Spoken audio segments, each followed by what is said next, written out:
to the recap of the December 11th, 2014 Board of Education meeting. We began the evening treated by some music from our musicians at Ponderosa High School, featuring some of the students who were playing their instruments and are going to be featured in the Continental League music concert, where the top musicians in band, orchestra, and choir are featured in a concert at Betcher Music Hall. They're going to be performing on January 12th, and I encourage you to go down there and attend. It's a wonderful musical treat. We had a chance to hear from our county clerk, Jack Arrowsmith, who recapped the participation of our students from Douglas County School District with his team in being election judges trained and working on election night to count and process ballots. What a wonderful way for our students to get a first glimpse of how the American civic process works, our democratic processes and our Republican government, and how they can be engaged in their community. And a hats off as well to retiring Jack Arrowsmith. We thank him for his many years of service to Douglas County and for his strong partnership with this school district to engage future civic leaders of our community. Tonight we were presented with the results of the Comprehensive Annual Financial Report, also known as the CAFR.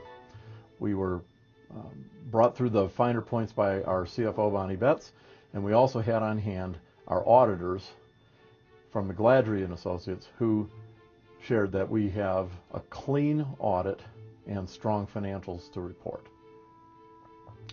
The Fiscal Oversight Committee was also introduced and engaged with the board on a number of items, and we look forward to seeing the projects that they're going to be looking into the future as they continue their oversight and engagement on financial matters.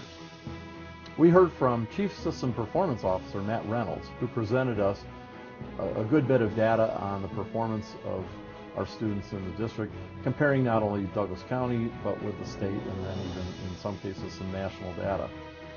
What was really telling, and I think really encapsulates some of the things we're concerned with, is that when you're building a balance assessment, the greatest piece of the pie really belongs to teacher assessment.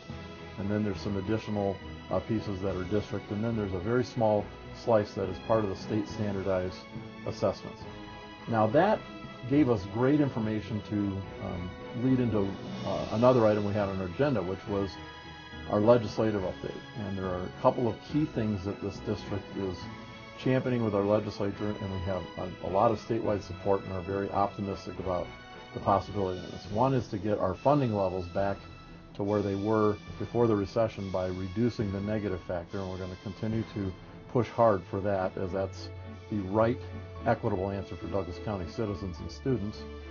And number two, to continue to work on ways to balance the testing and assessment that goes on and get us away from the overload that's been going on. We had a great discussion on the CMAS tests.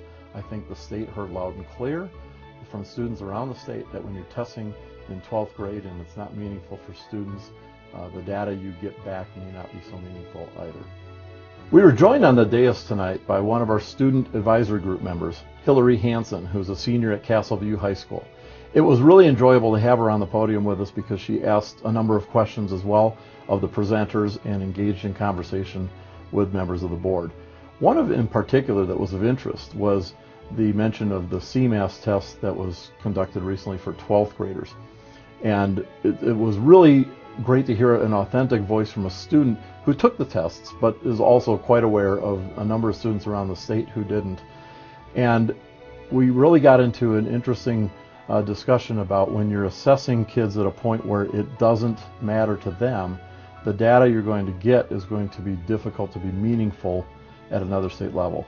That conversation is going to continue in the legislature when we continue to pound hard to let the state, let districts do assessment in a way that's meaningful. And along those lines, we heard from Matt Reynolds, our Chief System Performance Officer, who shared a bit of data and also showed that in Douglas County School District's idea of a balanced assessment, the greatest piece of the pie of assessing students is going to come from teacher assessments. There will be a few that are at the district level, and a very small wedge of the pie is going to be from the state level if we are able to achieve our goal of what we call balanced assessment.